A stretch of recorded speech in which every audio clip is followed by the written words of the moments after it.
Hi hello ನಮಸ್ಕಾರ ಸ್ನೇಹಿತರೆ ಇವತ್ತು ನಾನು ನಿಮ್ಮನ್ನ ಒಂದು ಬೆಂಗಳೂರಲ್ಲೇ ಇರುವಂಥ ಒಂದು ಪುರಾತನ ದೇವಸ್ಥಾನಕ್ಕೆ ಕರ್ಕೊಂಡು ಹೋಗ್ತಾ ಇದ್ದೀನಿ. ಸ್ನೇಹಿತರೆ, ಪುರಾತನ ಅಂದರೆ ಸುಮಾರು ಅದು ಒಂದು 350ರಿಂದ 400 ವರ್ಷದಷ್ಟು ಹಳೆಯದಾದಂಥ ಒಂದು ದೇವಸ್ಥಾನ. ಸೊ ಆ ದೇವಸ್ಥಾನಕ್ಕೆ ನಿಮ್ಮನ್ನ ಕರ್ಕೊಂಡು ಹೋಗ್ತಾ ಇದ್ದೀನಿ. ಸ್ನೇಹಿತರೆ, ನಾವು ಹೇಳ್ತಾ ಇದ್ದೀನಿ 350ರಿಂದ 400 ವರ್ಷ ಅಂತೇಳಿ, ಆದರೆ ಅಲ್ಲಿ ಸ್ಥಳೀಯರು ಹೇಳ್ತಾರೆ ಸುಮಾರು ಇದು ಸಾವಿರಾರು ವರ್ಷದ್ದು ಹಳೆಯ ದೇವಸ್ಥಾನ, ಅಷ್ಟು ಹಳೆಯ ದೇವಸ್ಥಾನ ಇದು ಅಂತೇಳಿ. ಸೊ ಯಾಕೆ ಏನು ಅನ್ನೋದನ್ನ ನಿಮ್ಗೆ ಆ ಜಾಗದಲ್ಲೇ ನಾನು ಹೇಳ್ತೀನಿ. ಸೊ ನಿಮ್ಗೆ ಏನಾದರೂ ಐಡಿಯಾ ಬಂತಾ ಯಾವ ದೇವಸ್ಥಾನ ಇರ್ಬೋದು ಅಂತೇಳಿ ಬೆಂಗಳೂರಲ್ಲಿದು? ಗೆಸ್ ಮಾಡಿ ನೋಡೋಣ, ಗೆಸ್ ಮಾಡಿ ಕಮೆಂಟ್ ಮಾಡಿ ಬೇಗ ನೋಡೋಣ. ಸ್ನೇಹಿತರೆ, ಇನ್ನೇನು ಹತ್ತತ್ರ ಬಂದ್ವಿ ಆ ದೇವಸ್ಥಾನದ ಹತ್ರ. ಅಲ್ಲಿ ಹೋಗ್ತಿದ್ದಂಗೆ ನಿಮ್ಗೆ ಹೇಳ್ತೀನಿ ಅದು ಯಾವ ದೇವಸ್ಥಾನ ಏನು ಅಂತೇಳಿ. ಸೊ ಅಂಥ ಒಂದು ದೇವಸ್ಥಾನನ ಬೆಂಗಳೂರಲ್ಲಿ ಇದುವರೆಗೂ ಕಾಪಾಡ್ಕೊಂಬಂದಿದ್ದಾರಲ್ಲ, ಅದೇ ನಮಗೆ ನಮ್ಮ ಸೌಭಾಗ್ಯ ಅಂತ ಹೇಳ್ಬೋದು. ಸರಿ, ಬಂತು ಬನ್ನಿ, ಇನ್ನೇನು ದೇವಸ್ಥಾನ ಹತ್ರದಲ್ಲೇ ಇದೆ ನೋಡಿ. ಸ್ನೇಹಿತರೆ, ಆ ದೇವಸ್ಥಾನ ಇದೆ ಕಾಡು ಮಲ್ಲಿಕಾರ್ಜುನ ದೇವಸ್ಥಾನ. ಇದು ಬಂದ್ಬಿಟ್ಟು ಮಲ್ಲೇಶ್ವರಮಲ್ಲಿದೆ ನೋಡಿ. ಇವಾಗ ಎಂಟ್ರೆನ್ಸಲ್ಲಿದ್ದೀನಿ ನಾನು. ಸೊ ಹೀಗಿದೆ ಇದೊಂದು ಗೋಪುರ, ಅಂದರೆ ಎಂಟ್ರೆನ್ಸ್ ಅಂತ ಹೇಳ್ಬೋದು. ಸೊ ಇದೇನಪ್ಪ ಗೋಪುರ ಅಂದರೆ ಇದು 350-400 ವರ್ಷದಷ್ಟು ಹಳೆಯದಂಥ ಗೋಪುರ ಅಲ್ಲ, ಇತ್ತೀಚೆಗೆ ಇಲ್ಲಿ ಕಟ್ಟಿಸಿರುವಂಥದ್ದು. ಸೊ ತುಂಬ ಹಳೆಯದಲ್ಲ, ದೇವಸ್ಥಾನ ಹಳೆಯದು. ಸರಿ ಬನ್ನಿ ಹೋಗೋಣ ಒಳಗೆ. ಇವಾಗ ಯಾರಪ್ಪ ಇದು ಫೋಟೋ ಶೂಟ್ ಮಾಡ್ತಿದ್ದಾರೆ ದೇವಸ್ಥಾನದಲ್ಲಿ? ಮಾಡಲಿ ಬಿಡಿ, ಬನ್ನಿ ಒಂದು ನಮಸ್ಕಾರ ಮಾಡ್ಕೊಂಡು ಒಳಗೆ ಹೋಗೋಣ. ನೋಡಿ ಎಷ್ಟು ವಿಶಾಲವಾಗಿದೆ ದೇವಸ್ಥಾನ. ಕಾಡು ಮಲ್ಲಿಕಾರ್ಜುನ ಸ್ವಾಮಿ ದೇವಸ್ಥಾನ ಅನ್ನೋದಕ್ಕೂ ಒಂದು ಅರ್ಥ ಇದೆ, ಯಾಕಂದರೆ ಅಷ್ಟು ಕಾಡು ಥರ ಇದೆ ಮರಗಳಲ್ಲಿ, ಕಾಡು ಥರನೇ ಮರಗಳನ್ನ ಬೆಳೆಸಿದ್ದಾರೆ ಇಲ್ಲಿ. ಸುರುಣಿ ಮೆಟ್ಲುಗಳಿದೆ, ಮೆಟ್ಲುಗಳ ಬಣ್ಣ ಬರೆದಿದ್ದಾರೆ.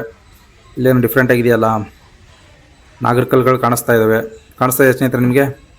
ಅಲ್ಲಿದೆ ನೋಡಿ ದೂರದಲ್ಲಿ, ಮರಗಳಿಗೆಲ್ಲ ಹೆಸರು ಬರ್ತಿದ್ದಾರೆ ಯಾವ ಮರಗಳು ಅಂತ ನೋಡಿ. ಇದು ನಾಗರಕಲ್ಲು, ದೊಡ್ಡ ನಾಗರಕಲ್ಲಿದು.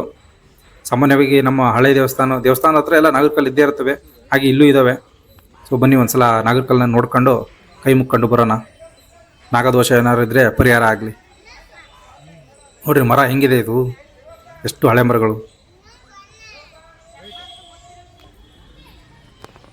ನೋಡಿ ಸ್ನೇಹಿತರೆ, ಇದೆ ನಾಗರಕಲ್ಲು, ಕಾಣಿಸ್ತಾ ಇದೆಯಲ್ಲ, ಎಷ್ಟು ಚೆನ್ನಾಗಿ ಕಟ್ಟಿದ್ದಾರೆ ಇದನ್ನು ನೋಡಿ. ಹೀಗಿದೆ ಇದು.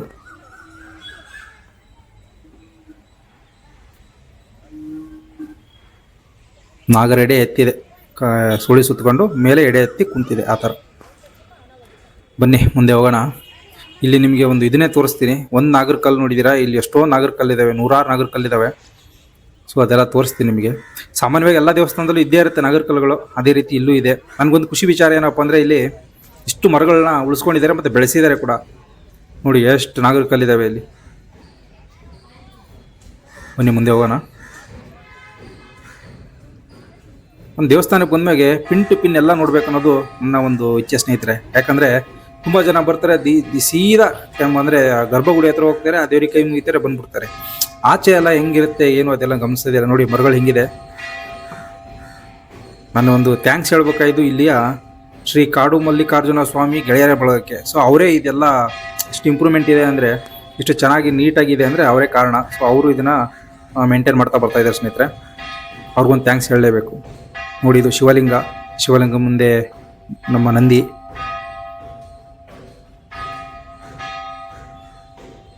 ನೋಡಿ ನಾಗರಕಲ್ಲುಗಳು ಮರದ ಕೆಳಗೆ ಬಂದಿದೆ. ಸರಿ ಮುಂದೆ ಹೋಗೋಣ ಬನ್ನಿ, ದೇವಸ್ಥಾನಕ್ಕೆ ಹೋಗೋಣ. ಸೀದಾ ಮೆಟ್ಲು ಹತ್ಕೊಂಡು ಇವಾಗ.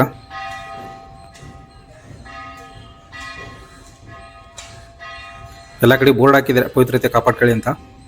ನೋಡಿ ಹೀಗಿದೆ ಸ್ನೇಹಿತರೆ ಎಂಟ್ರೆನ್ಸು, ಅಂದರೆ ಮೆಟ್ಲು ದೇವಸ್ಥಾನಕ್ಕೆ ಹೋಗೋಕ್ಕೆ. ಬನ್ನಿ ಹೋಗೋಣ ಇವಾಗ.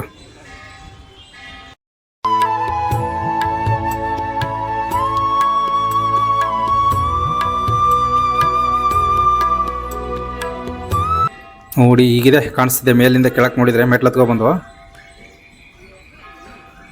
ವಿಶಾಲವಾಗಿದೆಯಪ್ಪ ದೇವಸ್ಥಾನದ ಆವರಣ ಮಾತ್ರ. ಮರಗಳು, ಗಿಡಗಳು, ಇದ್ರ ಮಧ್ಯೆ ಜನಗಳು, ಭಕ್ತಾದಿಗಳು, ನೋಡೋದಕ್ಕೆ ಒಂದು ಖುಷಿ ಆಗುತ್ತೆ.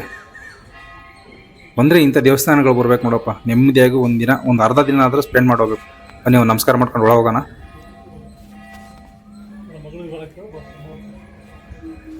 ನೋಡಿ ಹೆಂಗಿದೆ ಅಂತ ಇಲ್ಲಿ ದೇವಸ್ಥಾನ ಪೂರ್ತಿಯಾಗಿ ತೋರಿಸ್ತೀನಿ ನಿಮಗೆ. ಇದು ಹಳೇದು ಒಂದು ಮಾತ್ರಕ್ಕೆ ಅವತ್ತಿನ ಕಾಲದಂದ್ರೆ ಒಂದೇ ಥರ ಉಳ್ಕೊಂಬಂದಿದೆ ಅಂತ ಯೋಚನೆ ಮಾಡೋಕ್ಕೋಗ್ಬೇಡಿ. ಆಗಾಗ ಈ ದೇವಸ್ಥಾನ ಜೀರ್ಣೋದ್ಧಾರ ಆಗಿದೆ. ಸೊ ಇಲ್ಲೇನು ನಿಮಗೆ ಕಾಣಿಸ್ತಾ ಇದೆ, ಈ ಮಂಟಪಗಳು, ಕಲ್ಲುಗಳು, ಕಂಬಗಳು ಇವೆಲ್ಲ. ಇಲ್ಲಿ ಒಬ್ಬರು ಇವ್ರು ಇದ್ರು, ಯಾರಾದರೆ ನಮ್ಮ ಏನಪ್ಪ ಹೆಸರೇ ಬರ್ತಾರ, ಮಲ್ಲಪ್ಪ ಶೆಟ್ರು, ಮಲ್ಲಪ್ಪ ಶೆಟ್ರು ಅಂತೇಳಿ, ಅವರು ಈ ದೇವಸ್ಥಾನ ಜೀರ್ಣೋದ್ಧಾರ ಮಾಡಿದ್ರು ಸ್ನೇಹಿತರೆ. ಸುಮಾರು ಇವರು 1898 ಅಂದರೆ 1898ರಲ್ಲಿ ಜೀರ್ಣೋದ್ಧಾರ ಮಾಡಿರೋದು. ಸೊ ಆಮೇಲೆ ದೇವಸ್ಥಾನ ಹೇಗಿದೆ, ಮೊದಲು ಹಾಳಾಗಿತ್ತಂತೆ, ಅವರು ಜೀರ್ಣೋದ್ಧಾರ ಮಾಡ್ತಾರೆ ಇದನ್ನು. ಸೊ ಬನ್ನಿ, ಇಲ್ಲೆಲ್ಲ ಸ್ವಲ್ಪ ಎಕ್ಸಿಬಿಷನ್ ಗಿಟ್ಟಂಗೆ ಇಟ್ಟಿದ್ದಾರೆ, ಅಂದರೆ ದೇವಸ್ಥಾನಕ್ಕೆ ಸಂಬಂಧಪಟ್ಟಿರೋ ಒಂದು ವಸ್ತುಗಳನ್ನ ನೋಡಿ. ಇದು ಪ್ರಭಾವಳಿ ಅದು. ಸೊ ಇದು ಕುದುರೆ, ಇದು ನಾಗಪ್ಪ, ಶಿವ. ಸೊ ಅಂದರೆ ದೇವಸ್ಥಾನ ರಥೋತ್ಸವ, ಇದು ದ್ವಾರಪಾಲಕರು ಎಲ್ಲಿದೆ ಫೋಟೋಗಳಿದೆ ನೋಡಿ, ಹೆಂಕೋಜಿರಾವು, ಎಲೆಮಲ್ಲಪ್ಪ ಶೆಟ್ರು, ನಾಲ್ವಡಿ ಕೃಷ್ಣರಾಜ ಒಡೆಯರು ಪಕ್ಕದಲ್ಲಿರೋದು, ಇವೆಲ್ಲ ಪ್ರಭಾವಳಿ. ಆಮೇಲೆ ಹೇಳ್ತೀನಿ ಅವ್ರ ಬಗ್ಗೆ ಏನಂತೇಳಿ. ಸೊ ನೋಡ್ತಾ ಹೋಗಿ. ಇವೆಲ್ಲ ಹಳೆವು, ಮತ್ತೆ ರೀಪೇಂಟ್ ಮಾಡಿ ಎಲ್ಲ ಇಟ್ಟಿದ್ದಾರೆ ಈ ಥರ. ಅಂದರೆ ರಥೋತ್ಸವ ಹೋಗುತ್ತಲ್ಲ ದೇವ್ರದ್ದು, ಅವಾಗ ಎಲ್ಲ ಇವನ್ನ ಅಲಂಕಾರಕ್ಕೆ ಬಳಸ್ತಾ ಇದ್ದಂಥ ವಸ್ತುಗಳು. ಆಮೇಲೆ ನೋಡಿ 10 ತಲೆ ರಾವಣ, ಅದರ ತಲೆ 9 ಮಾತ್ರ ಕಾಣಿಸ್ತಿದೆ, 10ನೇ ತಲೆ ಕೈಯಲ್ಲಿದೆ.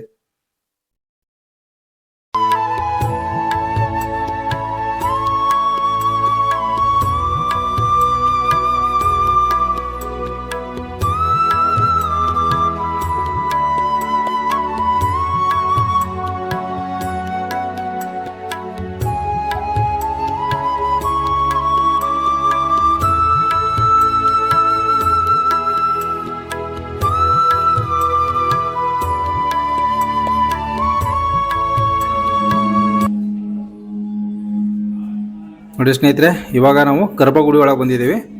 ಸೊ ಇಲ್ಲಿ ದೇವಸ್ಥಾನದ ಒಳಗೆ ಬಂದಿದ್ದೀವಿ. ಇದು ನಿಜವಾದ ದೇವಸ್ಥಾನ ಇದು. ಸೊ ಇಲ್ಲಿ ನೋಡಿ ಹೇಗೆ ಬಂಗಾರದ ಲೇಪನ ಮಾಡಿದ್ದಾರೆ. ಅಂದರೆ ಮಧ್ಯೆ ಮಲ್ಲಿಕಾರ್ಜುನ ಸ್ವಾಮಿ ಇದೆ. ಸೊ ಈ ಕಡೆ 2 ದೇವರು, ಆ ಮಲ್ಲಿಕಾರ್ಜುನ ಸ್ವಾಮಿಯಿಂದ ಬಲಗಡೆ ಎಡಗಡೆ ಆ ಕಡೆ ಸೈಡು 2 ದೇವರು. ಸೊ ಮಾಡಿ ಮಧ್ಯೆ ಮಲ್ಲಿಕಾರ್ಜುನ ಸ್ವಾಮಿ ಇದೆ.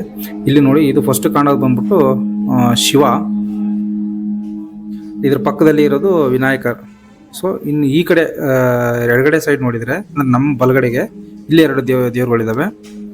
ಸೊ ಮಧ್ಯದಲ್ಲಿ ಮಲ್ಲಿಕಾರ್ಜುನ ಸ್ವಾಮಿ ಇದೆ. ಮಲ್ಲಿಕಾರ್ಜುನ ಅಂದರೆ ನನಗೆ ಗೊತ್ತಿರೋ ಪ್ರಕಾರ, ಮಲ್ಲಿಕಾ ಅಂದರೆ ಪಾರ್ವತಿ, ಅರ್ಜುನ ಅಂದರೆ ಶಿವ, ಮಲ್ಲಿಕಾರ್ಜುನ ಅಂದರೆ ಶಿವ ಪಾರ್ವತಿ ಅನ್ನೋ ಅರ್ಥದಲ್ಲೇ ಬರುತ್ತೆ. ನಾವು ಶಿವನನ್ನು ಬರೀ ಶಿವ ಅಂತ ನೋಡೋಕ್ಕಾಗಲ್ಲ, ಶಿವ ಪಾರ್ವತಿ ಅಂತಲೇ ನೋಡ್ಬೇಕಾಗಿತ್ತು, ಶಿವಶಕ್ತಿ ಅಂತಲೇ ನೋಡಬೇಕಾಗುತ್ತೆ. ನೋಡಿ ಸ್ನೇಹಿತರೆ, ಇದೇ ನಮ್ಮ ಶ್ರೀ ಕಾಡು ಮಲ್ಲಿಕಾರ್ಜುನ ಸ್ವಾಮಿ. ಕೈ ಮುಗಿರಿ, ಆಶೀರ್ವಾದ ತಗೊಳ್ಳಿ ದಯವಿಟ್ಟು.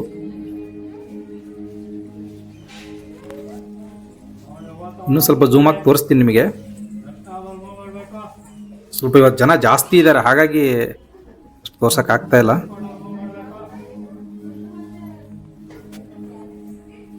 ನೋಡಿ ಹೀಗಿದೆ ದೇವರು. ಸ್ನೇಹಿತರೆ, ಈಗ ದೇವಸ್ಥಾನದಿಂದ ಹೊರಗಡೆ ಬಂದಿದ್ದೀವಿ ಸ್ವಲ್ಪ. ಈಗ ಹೋಗೋಣ ಬನ್ನಿ. ನೋಡಿ, ಪುನರ್ದರ್ಶನಂ ಪ್ರಾಪ್ತಿರಸ್ತು.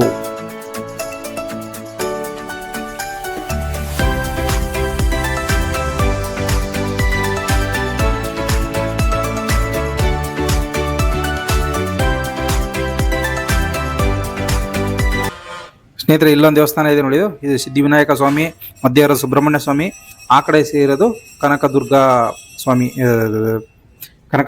ದುರ್ಗಾ ದೇವಿ ಅಂತೇಳಿ. ಬಂದವರು ಇಲ್ಲೂ ಕೂಡ ಬಂದು ನೀವು ದರ್ಶನ ಮಾಡ್ಕೊಂಡು ಹೋಗ್ಬೋದು.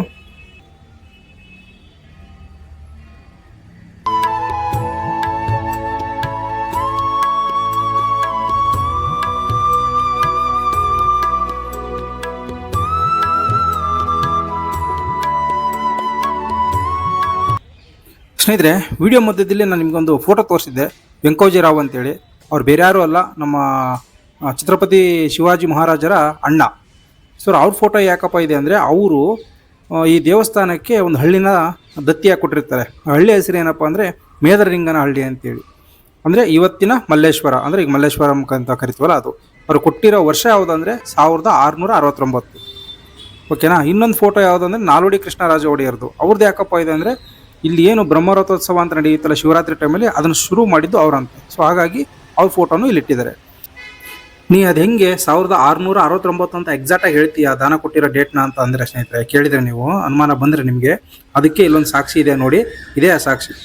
ಇದೊಂದು ಬಂಡೆ ಶಾಸನ ಸ್ನೇಹಿತರೆ. ಇದನ್ನ ಸುರಕ್ಷಿತವಾಗಿ ಇಟ್ಟಿದ್ದಾರೆ ನೋಡಿ. ಇಲ್ಲಿ ಬರೆದಿದ್ದಾರೆ, ಮೇದರಲಿಂಗನಹಳ್ಳಿ ಗ್ರಾಮವನ್ನು ದತ್ತಿಯಾಗಿ ಕೊಡಲಾಗಿದೆ ಅಂತೇಳಿ.